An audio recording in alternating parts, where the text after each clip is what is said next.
welcome to the Essential You podcast. Lucy Peach, how are you doing today, girl? Look, I'm great. I'm day 30, so I'm definitely mindful that I am coming down the mountain of hormones this month, and that's where I'm at. Nice. Day 30, a good day to Day be. 30. I am so excited to be talking to the period queen. I love that. And today we're talking about, we talk a lot about periods on the show. We talk about our menstrual cycle. We talk about the ebbs and flow in our 20s, our 30s, our 40s, and then how it comes to a halt in our potentially in our 50s, depending on the person.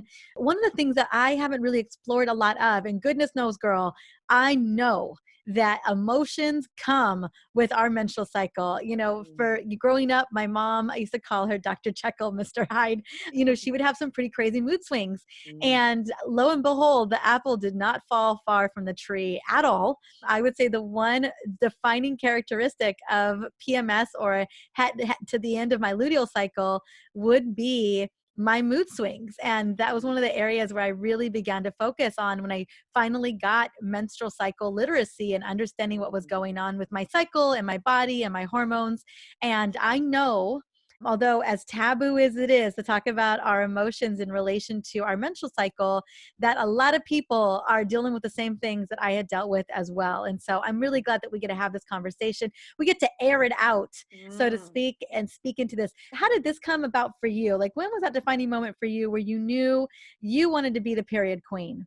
Well, I guess I started working. I'm a performer, so I really enjoy entertaining and inspiring people, I guess. And I started working as a human biology teacher and then working in sexual health education. And so that meant I was speaking to little kids about puberty, teenagers about STIs and consent and lots of different sort of areas. And I really enjoyed, I guess, holding space for areas where traditionally it's been difficult to have conversations. And it was so empowering and elucidating to see the impact that you could make when you just spoke to teenagers or young people or anyone about something that is really integral to being a human and just made it okay. And this was kind of an extension of that, I guess, because so often in working around the menstrual cycle, young women particularly be like, oh, gross, and I think it was really interesting to me to think about that sort of general idea of menstruation and then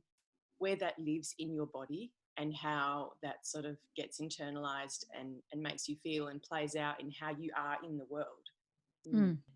I love that. I love that exploration of recognizing kind of the importance of the conversation, the importance of recognizing what is going on with all the other facets that you mentioned as well, including consent and understanding what happens when we're interacting on an intimate level. So I love that. And then what brought you to really understanding the four phases of the menstrual Mm. cycle? Was it that you were just like, you know what, I see so much happening, not only in myself, but in the people around me. I'd love to really understand like what is going on. Mm. So when I was working as a sexual health educator, I was privy to the largest sexual health library in the Southern Hemisphere in Perth, or what is our Indigenous name? It's Whadjuk country.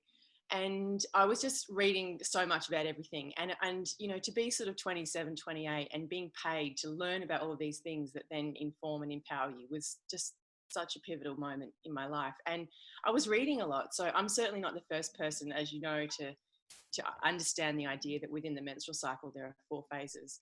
And the book that got me onto it was by Miranda Gray, and it's called The Optimized Woman. And that's where it just really sort of broke down the idea that, you're not meant to feel the same all month long because of these hormones. And yeah, I started just really kind of applying that to my own life as a creative. And for instance, you mentioned being premenstrual and having mood swings, which interestingly, I think, as you also mentioned, the mood swings are definitely as taboo as the blood. We kind of hide the blood, hide the feelings, just get along, Just everything will be bury it. fine. Just Yeah. bury, bury, bury, bury. And then you end up with all these other sorts of pathologies potentially.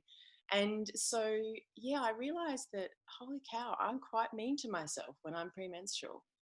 And that's potentially, when does it kick in? For me, it's kind of day 21 or something. And I usually know I'm premenstrual because I kick my toe or I bang my hip on the kitchen bench or I'm really starving. And it was a time of the month where I was pretty unkind to myself. And I noticed that that inner narrative was pretty nasty. You know, it was like I really had internalized that idea that at this time of the month, I'm not enough, I'm irrational, I'm all of these things. And I think when you add that up and you look at the month and you say, okay, well, all right, so we've got the period where we kind of have this general narrative that we're not enough. And then you have your premenstrual week where you're crazy psycho. And then you do the maths and you're like, okay, That's a half a month. that's half a month of my That's half of reproductively that's viable half life of that your I'm just life. getting In around thinking, oh, I'm not good enough, and I'm too this, and I'm not enough, and I'm blah, blah, blah. And it's like, wow, what if actually you were enough every single day of the month, but you just had a different skill set for that time? And Mm. so what I did with that information was I used it to write songs. And so I just would give myself permission every month. You know, obviously I still needed to work and parent and do all the things that humans need to do in the world, but I just gave myself a window where I would invest that energy, those mood swings, into being creative. And I would spend some time with myself and I would sort of take what I needed before I started the whole blinking thing again. And I just noticed that I started to like myself more. And I also wrote songs and I went on to win the folk award of WA with this music that I had created. And that's kind of what set me off onto this trajectory. Then I made a theatre show about it as a bit of a dare. And then it just kind of kicked off from there. And I've toured it around the world and around Australia. And I have a youth version of the show. And then I wrote a book. And now here I am Here we talking to are. you. Yeah, Here that's we right. are. I love the reframing, right? I think you're Mm, absolutely right. You know, we think about PMS and we think about in our, like actually having our period, and there has been this story that mm, everyone's told, not just I told myself, that everyone is told that this is that's where right. women are out of control. They're super angry. They're super upset. They're super Mm, triggered, mm. you know, lock them in a It's a closet way and of keeping us small. It's a yeah. way of really just kind of making people be quiet. Mhm, mhm, and just kind of chalking it up to this crazy time that happens Diminishing. to us, Mm, and it gets perpetuated. We've been mm, perpetuating that talk track, that language, that story for mm, centuries, if mm, not decades and decades and decades. And so I love how you've seen it in just such a different way, and really understanding the four different phases of our cycle. The way that I've explained it, that I've had other women come on the show and explain it, was that really it is reframing, but mm, especially the area that I think we could absolutely need some reframing around. You know, I'd realize that I'm probably still holding on to some of that story, even though I've reframed the four phases in a lot of different ways. You know, how I can eat for my cycle, or mm, how I mm, can get creative with during mm, how do I can leverage it to an unfair advantage. However, the one area, the one facet I'd never looked at was the emotional piece. I was like, listen, everyone, you're just going to get a piece of this no matter what. And I hadn't ever thought about reframing that piece as mm, well. So mm, I would love for us to look at the four phases and to look at the reframe that you've mm, come up with, one that has helped you win awards, that's helped you feel, you know, kinder to yourself, that's mm. helped you have a different narrative around all of this. I know that we could all, especially in any of us that are cycling, we could all use that reframe. Thank you. Well, basically, I mean, I obviously, people are listening right now, so they can't see the graph that I'm pointing at. But if We you just do have it on imagine, oh, you do? YouTube. Yes, we will Okay. have this on Oh, YouTube. So you if you want to see do, the so you graphic, can see. yes. So Okay, this is I'm all glad I put video. some This video lipstick will on. go on YouTube. So I loved it when you showed me the graphic earlier before we got Yeah. started. I was like, oh my gosh, show that Mm. graphic again. I know the Okay, okay, majority okay. of my amazing ladies are listening to this on audio, but if Mm, you want to see the graphic, YouTube is mm, where it will be, because I want, because it's such a great graphic. mm, mm. Were you the artist on that graphic as well? Do you know what? My husband is the Oh, artist on that's that. Yeah, wonderful. yeah. So he draws and creates all of the kind of media around what I do, and Mm, he's an incredible ambassador for our hormones. Yeah, yay. it's pretty fantastic. He's in the show. So in the show, I do. It's called My Greatest Period Ever, and it's half stories and half songs, and it's kind of a walk through the emotional landscape of the cycle, and he animates it live through a projector. So yeah, it's pretty cool. Okay, so I'll get to the phases. And basically, if you're not looking and you're just listening, then imagine, you've got these two big mountain ranges in your mind in succession. And we start off on day one, and these mountains are made of our hormones. So we've got Mhm. a lot of estrogen, a lot of progesterone, a little bit of testosterone. And basically, on day one of your cycle, when you start bleeding, you've got stuff all of anything. And it's not to say that you can't do what you need to do. It's just that this is the natural time of the month to actually rest, as I'm sure you've explored in all of the iterations of your phases. Mhm. And I guess the emotional aspect to that is that, you know, when your body is slowing down and your mind is kind of slowing down, you've got this really precious window of stillness and depth to really check in and tune into yourself and to just, I call it the dream phase, because this is the time of the month where, you know, you really want to stop before you start and ask yourself, what is it that I want to grow and give life to next? How do I want this next month to look? And to kind of be with that quietness of yourself and to kind of go to the depths, because that's where you are, you know, hormonally. So then once you finish bleeding and your estrogen's starting to kick up because you're getting ready to ovulate again, you know, estrogen makes you faster and stronger. It's anabolic. You can lift more weights. And, you know, people in performance sport kind of know this stuff and they use it, as you probably have discussed as well. But it makes you really driven, estrogen. It's like, and I Social, feel, driven, yeah, sexy, all that's those, right. very outward, extrovert. Outward, that's right. Yeah. And I call it the do phase because, Mhm. you know, you've kind of been at the depths, you've done the dreaming, and now you're busting out and you're ready to kind of put all that stuff in action. And I know for me, this is potentially a more anxious time because estrogen can make you feel a bit speedy. Mhm. So definitely kind of avoid the coffee at this time if that's kind of where you're at. It also can make me feel quite impatient, you know, because you've come out of this cave and you've been done the dreaming and the self-care, and then you're like, right, I want to get things done. I've got lists. I want to, let's go, let's go, let's go. And I think for a lot of people, you know, this maybe isn't, you know, that kind of wanting to lead and be powerful and stand up and be heard is maybe not something that is as encouraged in women. So I think for some people, it's like, oh, whoa, what's going on? I've got the reins. Oh, whoa, oh, you know, it's like it can be quite overwhelming. But obviously, then you get into the swing of it, and then you get this little shot of testosterone, and then you're just like superhuman. And then once you ovulate around mid cycle, I call that the give phase because you're still riding high on all this ass kicking energy from here. But now, you know, biologically, you're designed to connect and co create. And so this makes sense that that's the time when, you know, most able to sort of connect with people and to really still have that energy, but to share it. And I know that for a lot of people, they kind of get a little lull after ovulation because it's like you've got this rise in estrogen and then it comes down and then you kind of go back on the train again.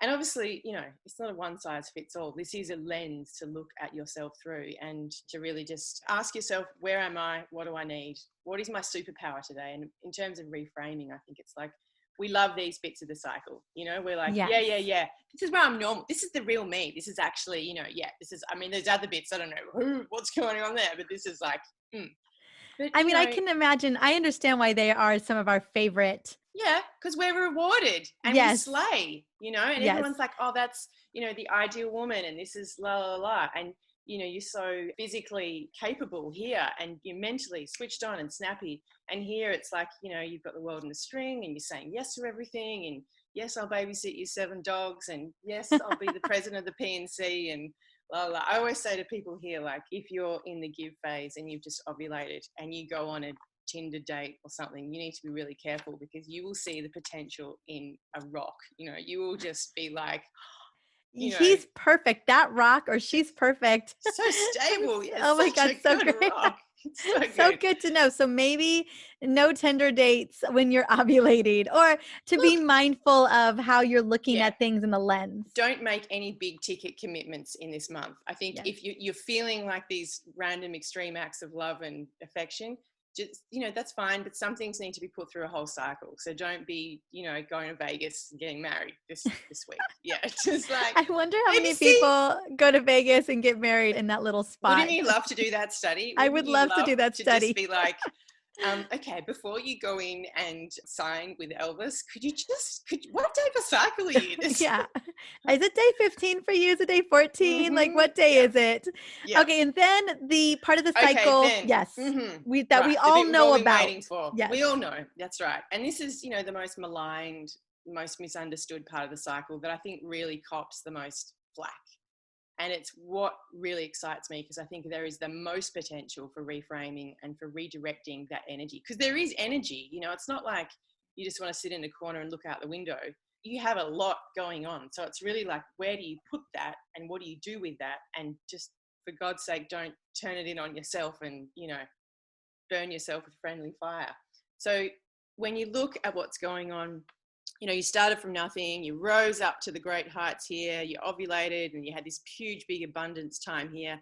You're coming down the mountain. You are coming down the mountain and you're running out of all these hormones or letting them go. You don't want to look at it through a deficit lens. And I've got here a drawing of someone drawing or writing because they're channeling that energy into doing something that is, they're making something. I guess, you're turning your back on the world a little bit.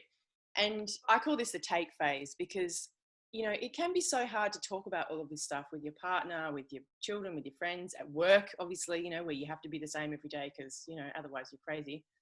But, this part of the month that no one can see what's going on, this part of the month is when you're getting ready to do this whole thing again. And if you feel pressure from yourself or from the world around you, which, hello, everyone, to maintain this emotional generosity and physical productivity, when actually you've got bugger all and you're getting ready to kind of let go and start this whole process again, that's where I feel a lot of the mood swings come from, because it's this pressure to maintain this ideal woman and be the same every single day when you're not.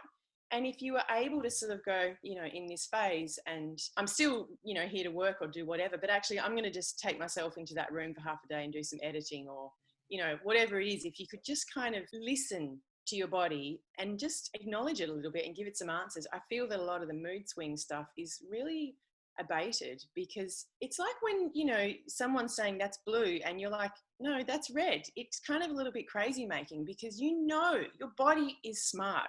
Mind gets carried away, but our bodies are smart, and your body knows what you need and it knows where you are and what's going on. But if the whole world is like, no, could you just be like you were last week, because that was great, and just really affirming and rewarding this part of ourselves and just ignoring the tail end of who we are for half of our reproductively viable life, I feel like that makes me mad just thinking about it.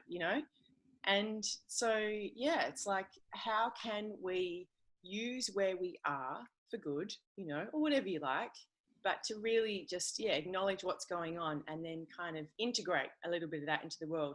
Because maybe you feel more irritated by things when you're premenstrual, but some things are really irritating and some things need to be seen and to be called out. And if, for the rest of the month, you were just more able to let things slide and be tolerant, this is the opportunity to just kind of not throw the baby out with the bathwater, but to do a little assessment and say, well, actually, that thing that's really, making my skin crawl right now, if you journal this stuff and you're able to see that actually, this just gets my goat every single month.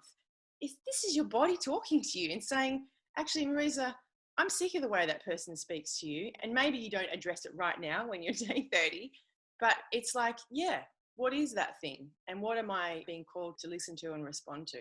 And I think, like you said in the very beginning of our chat, we've had sort of this taboo around menstruation for, thousands of years. And so have we around the emotional aspect of being a woman. And it's not to say that, all women have periods and the only people that have periods are women, but essentially it's been a very women-based problem that there's a whole part of our bodies and who we are that we've had to hide. And so I think, the emotional aspect of this denial of, if you told men, if you just said, could you just turn your hormones off until you're ready to have a baby? Could you just turn your testosterone off? See how that makes you feel? Oh, you've got no drive. Oh, are you depressed? Oh, sorry about that. Now, we wouldn't do that. We don't do that to men. And so there's just been this whole denial. And I'm just really ranting and frothing now, but I love it. I love the rant. Day 30 rant. I love it. And I hope everyone goes to the YouTube channel, my YouTube channel, to watch this particular episode, because I just love the diagram so much. And basically what we're talking about, and Lucy, what you're so eloquently sharing, is that middle part of our cycle is the part that everyone wants us to be like, and I think that we want to maybe because not Hmm. understanding all the good that each part of our cycle brings to the table, we're Mm. fighting to stay in that Mm. high energy, high Mhm. Mhm. production, Mhm. high do or high Mm. giving phase throughout the entire phase. And especially during a time where we should look more inward, we should more introspective, really take it back. That time Mm. where we're forcing a square peg into a round hole, right? Mhm. And Mhm. what ends up happening is the spillover, the mood swings, Mm. the easily triggered moments, all because we're kind of Mm. fighting our own Mm. biology. We're fighting what our That's body right. is trying to tell us what to do, but we're Mm. like, no, we're supposed to be this way all the time.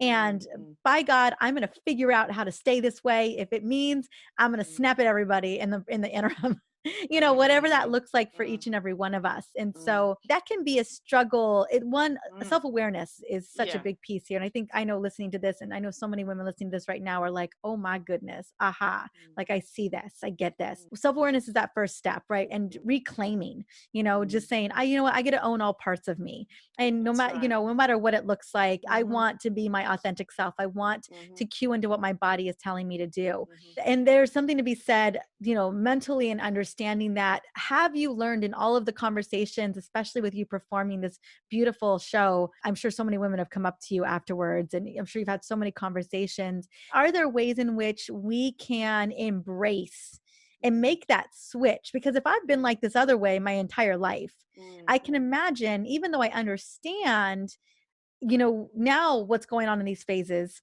and how to embrace them, or to intellectually understand how to embrace them. How Mm. can I actually put that into practice if everything's been shoving me into being in those middle 2 weeks? Yeah, absolutely. And I think, what you said about taking it back is really empowering because getting to explore, Hmm. and so yeah, before you explore, you obviously need to have self-awareness. I'll just do a little shameless book Yes. plug here. I And love the so gold in the I queen, know, the me period too. It's queen. just like, She's and holding up so her book right now, you guys. That's what's going on here. And it is, sorry, I and keep thinking I'm on telly because honestly, I I can see wanted my you on own the show face. because I love the cover of the book. It's I haven't read the book yet, I'll but send I you a just copy. thank you, it'd be so great. But I just loved the cover so much. I was like, whatever amazing woman co-created that cover.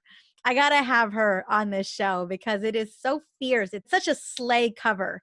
Yeah, I just gotta yeah, speak into that. And we yeah. will do, because this will go into one of our emails. So for those who are on my email list, I will Mm. have a picture of the book so people can see this book. But also there'll be links to go find you as well so people can see this book in action. I'm so, so proud of you. It's such a big accomplishment to Thank write a you. book. Oh, it's a real joy. It just feels like a great legacy to have and to just feel like I've got everything I needed to say into a book and it's a handbook, And so in the book, it kind of takes you through each phase and explores the emotional aspect of, what it means to dream, do, give, and take, and to really channel that and use that. And I think the first thing that, is really important is obviously to know where you are. And so the three questions I always bang on about: what day are you in your cycle? And if you don't know, then just, start kind of paying attention to how you feel. And then when your period comes, just start tracking. And yes, you can get apps. There are so many millions of apps. But when you're really starting, I think it's nice to have a little journal and just a couple of lines a day. I'm day 2, I'm feeling inward, I'm feeling more dreamy or whatever it is. And then once you've sort of got a few months of that, 3 months is great, which Mhm. might sound like a long time, but if you've had a long time of, denying your body, it's actually not that long to be like, oh, Or hey, a long friend, time how are of you? never knowing when Yeah, anything's going to happen. I mean, that's right. and just that real quick clarification, I think most of you listening know, but the first day of your period is the first day of Mm, your cycle. So your that's menstrual right. cycle. That's when we count day 1. So that is That's always a right. great place to start, especially if you have Hmm. consistent cycles and Hmm. that's coming like clockwork, then that day 1. And this is without being on hormonal birth control. So That's right. Yeah. yes. So just Yeah. know this is when you're all natural, everything's running Hmm. like clockwork in the body Hmm. without a hormone driven IUD or being on hormone birth control pills. So just a That's heads right. up on that. That's what we're talking about. Yes. Yes. And so, but just quickly on that, if you, so in Australia, we call it the Marina, which is the hormonal IUD that's like a slow release. And so, as far as I know, that's the only hormonal contraception where you can still ovulate because it's not effectively acting by preventing ovulation all the time. Is that your understanding as well? Yeah. And I think it depends on the person. So I Of think, course, yeah. yeah. It's obviously not something you can rely on, but it is the one that's most likely to let you have your own cycle. And then even the copper, which is not a hormonal IUD at all, it's just the copper Could be copper. IUD. That's right. Yes, Yeah. where there is no hormones being added into the body at Mm-hmm. all. It's Mm-hmm. Mm-hmm. still there's a disruption there. I had a Yes. To copper IUD aligning. for 2 years. That's as Okay. far as I could go. And Yeah. I don't Right. even know if I made it 2 years. I think a year and a half. I finally told my husband, Wow. I'm like, enough. I can't do this. Yeah. And No. so I have episodes on that whole topic altogether. But yes, ideally, your cycle is not being interrupted by anything, either Mm-hmm. physical or chemical, so that you really Mm-hmm. have a great sense of what's going on in your cycle. Yeah. And obviously, I just at this point would really want to reiterate that, for some people being on the pill or the whatever is the least crap option and it's what is right for them at the time. And, if that's your choice, then that is 100% great. And it's just really about you being informed. And Yes. for people that are not on any hormone contraception, it's like, well, you've got these phases, you might as well use them, and you're going to do this potentially 450 times. So, you get Absolutely. another bite of the cherry every month to kind of explore, what am I like when I'm at my slowest and quietest? What am I like when I'm at my biggest and my most extroverted? And, how can I really understand myself when I'm premenstrual and turning my back on the world and I need to kind of, take whatever I need before I do it all again. And so, to harness it, I think the first thing is to just be knowing where you are Mhm. and then being able to ask yourself, what do I need? Mhm. What day am I? What do I need? And how can I best use my power today? Because it is a power. And I think this idea that we're only powerful, when we're sort of, pre and post ovulatory is like, it's such a rip, because of course we're valuable every day. I mean, look at nature. It's like we've got bees and birds and all of these amazing things that are just created just right, as if, women's bodies were like, oh yeah, sorry about that. Just, Yeah. Yeah. sorry, Bees are sorry. great, birds are great, but women, no. Fail. Yeah, I mean, lies, all lies. And, I think when you understand that we are still living in this pretty, it's still a masculine world. It's still a world that's really driven by the linear. And when you compare, a female cycle to a male cycle, where testosterone, has these tiny little blips every day, but essentially it's the same every day and it's replenished with sleep and it's this 24-hour cycle and we're all operating on this 24-hour cycle when we have a longer cycle. And so this idea that it's up and down and crazy is only true if you're looking at yourself through a male cycle. But when you zoom out and you look at those valleys and mountains, we're so predictable. And so the great thing about tracking a cycle is that then what's coming up. Then okay, I've got this big hard thing I need to do, if it's moving house or whatever. And if you could plan it, I know which week I'd be planning to move house in or, go on a solo hike or all this stuff. I mean, I know you talk about that a lot, but basically, I think, from my perspective, if we're sort of focusing on the emotions and I'll kind of lean a little bit on the take phase or being premenstrual, you know, what is it that maybe you've always wanted to do with your energy? And, it doesn't mean you need to write songs or write a theatre show about your menstrual cycle, but, doing something creative, it just means doing something that makes you feel like you. And so, whatever that is, if it's macrame or fencing or bridge building or, cooking or gardening, something that really gives you some time to be with yourself and to say, I'm listening, I'm here. Like, how are we going to channel this power today? And to just kind of make a bit of a concerted effort. And I guess, once you've done that for 3 months, you've got this data on your body and you can really see, oh, yeah, I always get triggered by that. So to preempt that and to put some scaffolding around that, I'm going to book a massage or I'm going to communicate with my family or my partner or whatever. Because I think, it can be hard to talk about this stuff, but if you're in a relationship with someone who really cares about you and really wants to know the fullness of who you are as a person, they're going to want to know what makes you tick and what makes you sing and what makes you twitch and, and how to really ride that wave with you. And so, for instance, when I'm at this part of the cycle, kind of around ovulation, I will sort of really make some concerted effort to really be with my partner emotionally and say, oh, how is that thing going at work? And how are you feeling about that stuff? And to kind of really do a deep check in. Because I know that next month, when I'm premenstrual in the take phase, I'm probably not going to have as much emotional capacity. So if I really invest in the relationships I care about there, I feel like I have more permission. And I think a lot of this stuff is around permission and guilt. And we kind of, it's like, oh yeah, I'm so tired and exhausted, I can't do whatever I need to do, so I have a rest, but then I feel guilty. So it's like, well, what's the point? If you know on day 30 I'm going to be quite tired after getting up at 6 a.m and doing a podcast, then I'll have a bath, and I'll say to the kids, you can make your own lunch, if that's a Vegemite sandwich, whatever. Like, I think it's just this whole need to be everything to everybody all of the time is exhausting. We all know that. Men know that. But if you can use the menstrual cycle as a kind of tool or a guide, then you can see, oh, wow, I definitely don't need to be the same every single day emotionally, because look at what's going on hormonally. So it's a friend, that can really kind of just be with you and help you to check in and tune in and give yourself what you need. And I think if we had a whole generation of young women, older women, I mean, who are doing that, we've got people listening to themselves, taking back power and giving themselves what they need. And, you mentioned at the very beginning that a lot of your audience are perimenopausal. And I meet a lot of women who are like, oh my God, like, I've never thought about this stuff like that. And I've only got a few years left. And so now I am going to dive deep into this stuff, and I'm going to really give myself what I need emotionally when I'm having my period. And I'm going to really, follow my goals and my dreams in week 2, week 3, and connect. And then, week 4, just explore those ups and downs. There's a beautiful saying, it's a First Nations American saying that says, at a woman's first bleeding, she meets her power. In her bleeding years, she practices her power. At menopause, she becomes it. Mm. Isn't that It's beautiful? beautiful. Yes. So every month you have this opportunity to practice your powers, to really get to the bottom of who you are at every phase of your cycle. And then once you go through menopause, I guess in theory, you don't need the blood anymore to remind you of where you are. And you've integrated, when to go fast, when to go slow, when to give, when to take.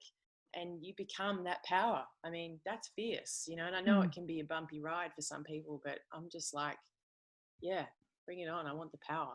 I want I more love power. that. Yes, I love that so, so much. And, Mm, and I love that women are embracing this in their 40s, even the tail end of perimenopause, because there's a legacy there. It's mm, that legacy that I'm so grateful that we're having this conversation, Lucy, because, in this conversation, so many women walk away from that and say, you know what, I want to practice that power. I want to get to mm, owning that. I want to get to owning my authentic self, like through how my body's designed to operate. And then I get to pass this on to my niece or to my mm, granddaughter or to my daughter or to, whomever, and any young girl that you get to have this conversation with, that I hope that the coming generations, they just get to saunter mm, into this authenticity and into this honoring of their bodies and mm, understanding, having that literacy around their body mm, where it's all okay, and mm, they get to really understand how they truly operate, opposed to mm, fitting into this little square box mm, that we've all been kind of forced to fit into, until, I would say, until recent years, where we really mm. began to understand. Oh, it's fresh. Yeah, it's Yeah. very fresh. I mean, I honestly hadn't even heard of the 4 phases, and probably, was, I don't know, 6, 7 years ago. And that Mm, was barely a conversation then. And mm. now it's becoming more of a conversation where women are really beginning to want to explore and understand and really use it to our advantage, which we deserve to do. Absolutely. And the world needs that. Yes. We're made this way for a reason. And I think, if you've got all of these girls sauntering into this knowledge and being easy with it and using it, just think about how that tipping point is going to be. It's like, why don't we have as many women CEOs and people running the world and, organizing our lives and how things look and feel? Because we haven't had women at the helm as much as we've had men, because we're still operating in this sort of, masculine way. But Hmm. I think we're really starting to understand that, we need to recycle, we need to stop burning coal, we need to come to all of these things that really respect nature, respect the earth, respect women's bodies. It's not that long ago to see the connection with, how we treat the earth and how we treat women's bodies, and what could happen if we actually took the time to listen and to learn and to use the power that we have. And I think we know we're powerful, we know that. And it's when it's kind of denied that, it's like, Absolutely. don't mess with this. There's a lot going on in here. And yeah, you want to be on the good side of it. That's for sure. Yeah. Well, I want to just take a moment to appreciate you on day 30 at 6 in the So morning, right? sweet. In that take phase, it's not, Mm, an ideal scenario, we're scheduling podcasts in the do phase, right? mm, And I just love how you reframe that as well. It's like, yeah, I could still show up and do my show up things. I bet you've mm, done your mm. tour on day 28, on I day always 27, on get day my 30. period on the first night of the show. It's Oh like, my so, you know how gosh. your body sometimes kind of Just, holds on, but it's like, if I can't be where I am and bring what I have in this job that I have created for myself, then what the hell? So, you just have to be where you are. And I mean, it's not to say that you can't do whatever you want whenever you want. It's just that, it's scaffolding, it's like I mhm. knew I was going to be getting up at 6, so I went to bed a bit earlier. All this week I've been cooking, and sometimes, my partner cooks, sometimes I cook, sometimes I cook with my son, sometimes I cook with my partner. I've been cooking by myself, but with my headphones in and listening to an audio book. And it's been great. It's like I'm using my hands, I'm spending some time alone, I'm hearing a story. And then I have dinner and I connect, but I've had that little time with myself, and I'm just, it's not rocket science. It's not huge, big shifts. It's just kind of sanding off the edges of life with that lens in mind that, yeah, I'm day 30. So then I'm not going to schedule, 9 more tasks after this today and whatever. But yeah, it's like I still have good stuff to bring, and it's, Yeah. yeah, Yeah, I love yeah. it. I love, love, love it. And that's what I love. I love that, I've had so many conversations around our phases and how to like schedule Mm, your life around them. But I mean, mm, life is going to happen. And like you yeah, said, it's just embracing that and embracing where you're at in that yeah, moment and really getting yeah. to be your full self in that moment as well. And I do agree. I love that idea of like creating moments in your life where it's really you get to focus on you, be about you, Mm, like cooking in your kitchen and listening to an audiobook. That's your time, right? mm, And for me right now, I feel like I'm breastfeeding all the time. I feel like my boobs are just literally like they're ready mm, to do something right now to feed the baby. But usually when I'm feeding Kingston, I am listening. One of the audiobooks I'm listening to right now is Alicia Keys, her book. And I've been so meaning to get I onto get to that. have my moment, get to take care of my son at the same time. And, we get in where we fit in. And it Yeah, still feels like I'm having my moment, although, yeah. I'm feeding my son. And so I just love, love that. Well, and it's like, you think, hundreds of years ago or thousands of years ago, you might have been in a circle with other women. You might have had Alicia Keys next to you and you might have been chatting, and that might have been, the little circle. So, yeah, you create it, don't you? You kind of get what you need where you can. And I think that's beautiful. Well, my dear, where can we get more of you? I know you've got the book that's out. Yes. So I have a website. It's lucypeach.com. And that's where you'll be able to see my online course. That's where you'll be able to download some graphics around tracking your cycle and the graph that I'm always banging on about. Also, if you go to Spotify, so I journaled for a couple of years about where I was at in my cycle and how I felt. And then I wrote songs about each phase. So you can hear music as the soundtrack to your cycle. All of this is on my website. So there's, yeah, a bunch of stuff. And Instagram, Lucy's Peaches.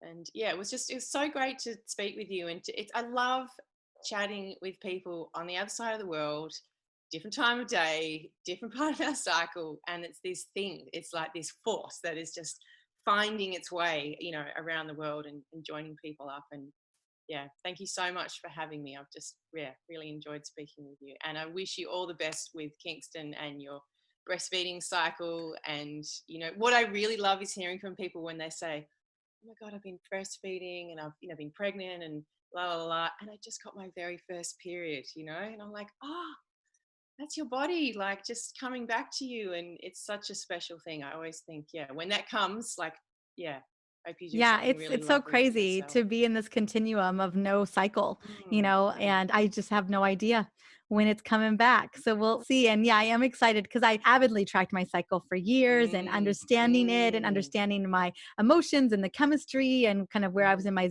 always different types of zone of genius depending on where I was in my cycle. mm, And so yeah, it feels, I mean, it's a really wonderful continuum, but it does feel like a little bit of a limbo when there was this knowing, for so mm, long, but I am embracing all mm. parts of it. And what an incredible journey that we women can have Yeah, these cycles yeah. and then step out of them to go Mm-hmm. and, oh, I don't know, create life Mm. on this No planet. biggie. Yeah. No biggie at all. with your and then body. get Yeah. back into it. So yeah, I Mm, want to just to speak into that and celebrate that. Lucy, mm. thank you so much for coming on today, my dear, and thank you for getting up at 6 a.m. this morning to do it, girl. I love Loved that, it. and I'm so excited to share your book and share your I'll message send you with a my copy. people. Yay! Yes, Thank you so please. much. Thank you so much. Talk to you soon. Bye bye.